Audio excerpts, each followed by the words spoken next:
Le quart d'heure lyonnais, toute l'actualité chaque matin. Parce que Lyon demain se dessine aujourd'hui, voici l'essentiel de l'actualité. En ce jeudi, nous sommes le 2 septembre, nous parlerons bien sûr de la rentrée dans les écoles, collèges, lycées, avec en toile de fond toujours cette crise sanitaire. Les indicateurs de l'épidémie de Covid-19 restent stables. Une baisse de la circulation du virus est constatée en ce qui concerne le département du Rhône. Vous connaissez certainement le réseau LinkedIn. Dans cette édition, nous parlerons de LinkTout. La lutte contre le stationnement sauvage des trottinettes électriques sur l'espace public se poursuit à Lyon, notamment dans les 6e et 7e arrondissements. Le retour des festivals et de diverses scènes musicales, c'est le cas notamment à Pierre-Bénite, mais une seule date pour les francophonides. Le festival se déroulera le 11 septembre. Dans cette édition, nous recevrons son organisateur, Julien Vuillemard. Et puis nous parlerons foot avec la Ligue des champions féminines et puis Jérôme Boateng à l'Olympique lyonnais. Lyon demain, le quart d'heure lyonnais, toute l'actualité chaque matin. Gérald de Bouchon. Bonjour à tous, bienvenue dans ce quart d'heure lyonnais. Près de 370 000 élèves retrouvent les bancs des écoles, collèges et lycées du Rhône. En toile de fond, toujours cette crise sanitaire liée au Covid-19. La vaccination est l'un des enjeux majeurs de ce retour en classe. Un protocole sanitaire strict doit permettre d'éviter au maximum la fermeture des classes dans le premier degré en cas de contamination au Covid-19 où les enfants n'ont pas l'âge de se faire vacciner. Dans le secondaire, si un élève est testé positif ou est cas contact sans être vacciné, il lui sera demandé de rester chez lui, d'assister aux cours en distanciel pendant sa période d'isolement. En revanche, les adolescents vaccinés à partir de 12 ans n'y seront pas soumis.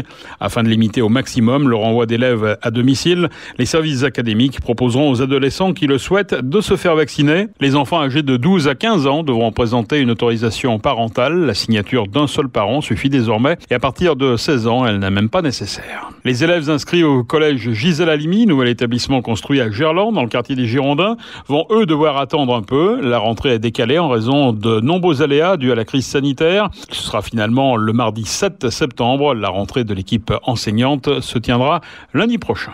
Un médecin d'Amplepuis préfère être suspendu que vacciné. Salarié de la commune au centre municipal de santé, il refuse de se soumettre à la vaccination obligatoire des soignants. Il sera donc suspendu à compter de l'entrée en vigueur de la loi le 15 septembre. Suspension qui ne sera pas sans conséquence dans un secteur d'Amplepuis qui souffre déjà d'un manque de médecins. Le maire René Pontet lui reproche également d'avoir manqué à son devoir de réserve, n'hésitant pas à inciter à utiliser de faux passes sanitaires lors de récentes manifestations. Le praticien a reçu le soutien de près de 70 militants anti-pass. Les indicateurs de l'épidémie de Covid-19 restent stables, avec un peu plus de 11 000 personnes hospitalisées, 2 294 malades se trouvent dans les services de réanimation, 85 morts dus au Covid ces dernières 24 heures en France. Notez que depuis le 15 août, à l'image du reste de la France, le nombre de nouveaux cas baisse dans le Rhône, après avoir nettement augmenté fin juillet. Une baisse de la circulation du virus qui peut être directement liée au taux de vaccination de plus en plus important dans le département du Rhône. Lyon demain, média agitateur d'idées. Pour aider les plus précaires, on pouvait donner de l'argent, donner du temps, être bénévole pour une association par exemple. On peut désormais aussi donner du réseau avec le dispositif mis en place par Entourage. Bonjour Marine Cadenne. Bonjour à vous. Marine Cadenne du réseau Entourage. Vous lancez LinkTout, allusion je suppose à LinkedIn, un réseau professionnel bien connu, très utile pour chercher du travail en particulier. Mais chez vous, c'est quoi exactement LinkTout ? Alors pour nous, LinkTout, c'est un projet de l'association Entourage qui vise à vraiment mobiliser un réseau professionnel autour de personnes qui ont vécu une situation de précarité, donc qui ont des trous dans leur CV, qui n'ont pas forcément tous les bons diplômes, mais qui aujourd'hui, grâce au travail au préalable de structures professionnelles de l'insertion et aussi de plusieurs acteurs de l'action sociale, sont aptes et motivés à travailler. Elles sont vraiment capables d'aller dans leur profession de leur choix, mais par manque d'opportunités, par manque... Voilà, on a tous un ami qui nous a conseillé à un moment un travail qui pourrait nous plaire, ou on a tous un ami qui a relu un CV. Ces personnes-là, elles n'ont pas forcément cette opportunité, et surtout, elles n'ont pas forcément cette visibilité sur les réseaux sociaux qu'on peut avoir aujourd'hui, notamment grâce à LinkedIn. Et donc, tout le projet de LinkTout, c'est de prendre ces personnes-là et de les mettre en visibilité sur les réseaux, de créer des opportunités d'embauche autour de leur profil, et surtout de mobiliser le grand public pour viraliser leur profil et faire en sorte qu'elles aient le réseau dont elles manquent. Alors, qui peut s'inscrire? Et avant de s'inscrire, il faut déjà suivre un cursus, on peut dire ça comme ça? Oui, tout à fait. L'accompagnement et le programme Linked Out qu'on propose, c'est à destination du coup des personnes qui ont vécu une situation de précarité, qui savent où elles souhaitent travailler et qui ont aujourd'hui vraiment la disponibilité et l'envie de retrouver un travail dès maintenant. Et nous, on s'arrête pas là. Effectivement, on propose à ces personnes-là d'être soutenues par une personne bénévole qu'on appelle un bénévole coach dans tout leur processus de retour à l'emploi. C'est cette personne qui va relire leur CV, qui va peut-être les encourager, leur rappeler leur rendez-vous, leur premier entretien et puis surtout aussi leur ouvrir à leur propre réseau pour favoriser leur retour à l'emploi. Donc aujourd'hui, si vous souhaitez en savoir plus, si vous-même vous êtes à la recherche d'un emploi, ou si vous-même vous accompagnez dans le cadre d'une association, ou si vous connaissez une personne qui cherche un emploi et qui pourrait répondre à ces critères, eh bien vous pouvez trouver plus d'informations sur notre page linkedout.fr, ou si vous souhaitez accorder un petit peu de temps, 2 heures par semaine, pour être bénévole coach et accompagner une personne en situation de précarité vers l'emploi, l'adresse est toujours la même. Vous pouvez retrouver toutes les informations sur le site www.linkedout.fr. Et on peut découvrir quoi ensuite? C'est quoi? C'est des fiches, des CV, des profils? Sur ce site, vous pourrez trouver en ce moment même la promotion qui est accompagnée à Paris actuellement, la promotion de 13 jeunes personnes en situation de précarité d'Île-de-France qui recherchent un emploi dans la restauration, qui recherchent un emploi dans le service, dans le domaine tertiaire, dans des fonctions administratives, et que vous pouvez peut-être aider si vous avez un réseau professionnel en Île-de-France. Et vous pourrez trouver bientôt, dans quelques semaines, des personnes en situation de précarité de Lyon et de Lille que vous pourrez aussi aider en partageant leur profil et en mettant leur CV en visibilité sur vos propres réseaux sociaux, donc sur Facebook, sur LinkedIn et sur d'autres réseaux. Donc on lance une première promotion lyonnaise, c'est assez inédit, fin septembre, composée de 40 personnes en situation de précarité sur la région Auvergne-Rhône-Alpes. Et puisque c'est déjà opérationnel à Paris, est-ce que vous avez des chiffres, un bilan en termes de réussite du dispositif? Effectivement, c'est un dispositif qui existe depuis 1 an et demi à Paris. On a déjà accompagné 80 candidats l'hiver dernier, malgré la crise sanitaire. 80% de ces candidats ont trouvé un emploi grâce au programme Linked Out. Les autres, c'est soit parce qu'ils ont préféré faire une alternance ou repartir dans une autre formation, ou soit pour des raisons personnelles n'ont pas pu s'engager jusqu'à la fin du cursus. Donc c'est un premier essai qui a été vraiment une belle réussite, et ce malgré le contexte qu'on connaît tous, qui est pas forcément favorable à l'embauche. C'est ces premiers résultats vraiment positifs qui nous ont encouragés à lancer d'ici fin septembre d'autres programmes à Lille et à Lyon. Avoir du réseau, c'est vraiment l'essentiel aujourd'hui, même pour des professions qui sont pas forcément des professions, je dirais, de haut niveau. Oui, aujourd'hui, le réseau, il suffit de peut-être s'interroger personnellement sur comment on a trouvé notre emploi actuel, comment on a trouvé notre premier stage, comment on a trouvé notre alternance qui aujourd'hui a débouché sur une embauche. C'est souvent grâce au réseau, grâce à un ami ou grâce à LinkedIn ou grâce à même des offres d'emploi sur Facebook. Et lorsqu'on est en situation de précarité, ce réseau, qu'il soit virtuel ou réel, on ne l'a pas forcément. Et c'est pourtant aujourd'hui hyper nécessaire dans le contexte actuel de l'emploi d'avoir l'information finalement, et d'avoir aussi ce système de parrainage qui parfois permet de favoriser l'embauche. Pour conclure, rappelez-nous, Marine Cadenne, comment on fait pour se connecter ou pour se renseigner en tout cas sur Linked Out? Alors pour se renseigner sur Linked Out, soit en tant que demandeur d'emploi, soit en tant que bénévole coach si vous avez un petit peu de temps à accorder, ou même juste pour partager un CV dans un secteur où vous pensez que vous pouvez aider cette personne, le rendez-vous est le même, il est sur www.linkedout.fr. Merci Marine Cadenne du réseau Entourage, merci beaucoup. Merci à vous. La lutte contre le stationnement sauvage des trottinettes électriques sur l'espace public se poursuit. Après le 1er et le 2e arrondissement, c'est au tour des mairies des 7e et 6e arrondissements de mettre en place des espaces pour garer ces engins.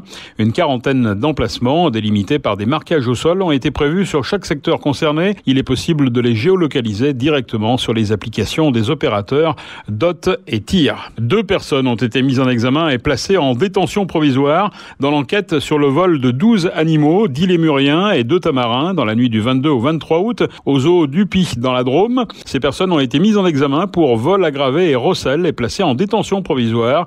8 animaux ont été retrouvés. Ils ont été examinés par le vétérinaire du zoo. Ils se portent bien. Les animaliers sont en revanche beaucoup plus inquiets pour les 4 animaux qui manquent toujours à l'appel. La distribution du Petit Paumé est prévue le 9 octobre prochain, place Bellecour. Distribution de 100 000 guides. 2 autres opérations de distribution sont programmées le 30 octobre à Villeurbanne, le 6 novembre à la Croix-Rousse. L'édition 2021 avait été annulée à cause du Covid. L'édition 2020 avait suscité une vive polémique. Plusieurs critiques avaient choqué en effet les lecteurs.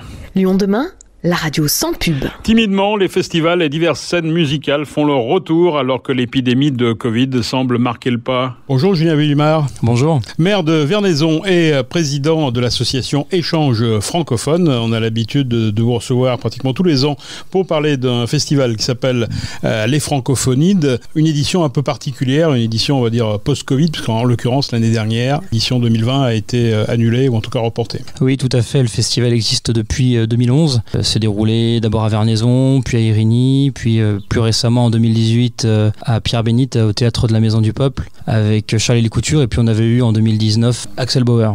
Et cette année, vous revenez donc avec 3 artistes bien connus d'ailleurs. Tibbs, Gauvin et donc Trop tard d'en face. Ce qui s'est passé, c'est que l'édition 2020 qui devait se dérouler donc en septembre, déjà sous un format nouveau, c'est-à-dire en plein air, au parc Jean de la Fontaine à Pierre-Bénite, sur 2 jours. Nous devions déjà accueillir ces artistes-là, donc Tibbs, Gauvin et Trop tard d'en face, et nous devions surtout accueillir aussi Zazie pour sa dernière tournée. Crise sanitaire est passée par là, beaucoup d'incertitudes, beaucoup de réflexions autour du format du festival. Là-dessus, Zazie a décidé d'annuler purement et simplement sa tournée en 2020, et nous avons choisi de repartir en 2021 avec nos 3 artistes, Trop tard d'en face, Tibbs et Gauvin. Alors, c'est quoi l'esprit d'ailleurs des Francophonides? C'est de promouvoir la chanson française, toujours? Tout à fait. L'idée de départ du festival, c'était de promouvoir la culture francophone, les cultures francophones de tous les pays, francophones pour le coup, et donc de faire venir des artistes, surtout français, parce que c'est une question budgétaire, mais enfin, on arrive plus facilement à les faire venir en France. On a eu des artistes belges, on a eu aussi des artistes canadiens. Et là, en l'occurrence, ce festival se déroule en général. On a un côté musical, on a aussi un côté pédagogique, ludique. On travaille beaucoup. J'attache beaucoup d'importance à l'intergénérationnel. Donc, des dictées, des jeux autour des mots, avec les maisons de retraite de Vernaison, notamment avec les écoles. Voilà, pour faire découvrir aussi aux plus jeunes ce que c'est que la francophonie et la diversité culturelle francophone, la langue française. Voilà. Donc, du coup, vous avez simplifié un petit peu les choses pour. Et là, on est allé à l'essentiel, c'est-à-dire le point d'orgue du festival chaque année, c'est le concert avec les têtes d'affiche. Voilà. Donc en une seule date, les 3 artistes. En une seule date, voilà, le 11 septembre à partir de 18h30, en plein air sur le parc Jean de la Fontaine, avec Gauvin, Tibbs et Trop tard d'en face. Alors un mot peut-être pour chacun de ces artistes. Trottoir d'en face, comment vous le définiriez? Je trouve que ce trio se marie bien, un rôle très particulier, parce que finalement il représente presque le panoramique de la chanson française. Trop tard d'en face, on va être sur quelque chose d'un peu chanson française festive. Voilà, je comparerais ça un peu à Boulevard Désert pour le coup. Là où Gauvin, il est connu comme étant le protégé de Renaud. Moi, il me fait penser aussi un peu à Raphaël. Et puis Tibbs, on est plus sur de la pop. Alors Gauvin, pour citer un titre connu, Les Oubliés. Les Oubliés, tout à fait. Ouais. Qui évoquait notamment le monde de l'enseignement des instituts, c'est ça. Et puis Tibbs, là aussi, on a plusieurs titres qui sont en programmation sur Lyon demain. Tibbs, c'est par exemple Nation. Nation, oui, son album Nation. C'est également, il a coécrit l'un des titres effectivement des Restos du Cœur, À côté de toi, et puis il est connu aussi pour son magnifique titre Tout au bout du monde. Ça a été facile d'organiser un concert malgré cette crise, malgré les incertitudes. Les artistes ont joué le jeu. Les artistes et les productions ont joué le jeu. C'est vrai qu'on a beaucoup observé ce qui se passait à côté. Je pense que tout le monde s'est un petit peu regardé au niveau des organisateurs de festivals, savoir comment ça allait se passer. Pour le coup, on n'est pas mécontent. L'équipe de bénévoles s'est reconstituée et s'est remobilisée assez rapidement. Donc moi, je tiens vraiment à les remercier. D'ailleurs, j'en profite. Bien sûr, Gérald, tu le sais, c'est un projet un peu entre amis et avec ma famille aussi. Et mon papa, notamment, s'est énormément investi cette année dans la partie logistique et événementielle. Et Cécile avait aussi, ma compagne, hein, qui effectivement a beaucoup travaillé à l'organisation, à la coordination des bénévoles pour nous restituer quelque chose de magnifique, je pense, le 11 septembre. Pour terminer, le protocole, c'est quoi ? Il faut quoi venir avec un pass sanitaire ? Alors bien sûr, hein, c'est un gros débat en ce moment. Il faut savoir que le pass sanitaire, c'est quelque chose qu'on nous impose, hein, au niveau des règles du gouvernement. Donc nous sommes obligés de l'imposer. Donc c'est soit un test négatif, soit effectivement un schéma vaccinal complet. Et port du masque, évidemment. Bien sûr, naturellement, distanciation, port du masque obligatoire. On rappelle la date, c'est le samedi. Le samedi 11 septembre à partir de 18h30, donc à Pierre-Bénite, au parc Jean de la Fontaine. Voilà, le trottoir d'en face, Tibbs et Gauvincer. Merci beaucoup. Merci à toi. Jérôme Boateng à l'Olympique lyonnais, le champion du monde allemand, s'est engagé pour 2 saisons avec le club lyonnais. Joueur incontournable au Bayern de Munich, le défenseur central de 32 ans a été la bonne surprise de la fin du mercato lyonnais. J'essaierai d'apporter ma mentalité de gagnant, a lancé le joueur lors de sa présentation. Toujours en football chez les filles, en Ligue des Champions, grâce à des buts de Melvin Mallard et Perle Moroni, les Lyonnaises ont remporté le match aller du 2e tour de qualification de Ligue des Champions. C'était hier soir à Valence face à Levante, mais non sans difficulté. Les Catalanes ont déstabilisé à plusieurs reprises les septuples championnes d'Europe. Les Lyonnaises l'ont emporté finalement 2-1, mais devront se méfier lors du match retour, programmé à Dessines mercredi prochain. Merci d'avoir suivi ce quart d'heure lyonnais. On se retrouve demain pour une prochaine édition. Excellente journée.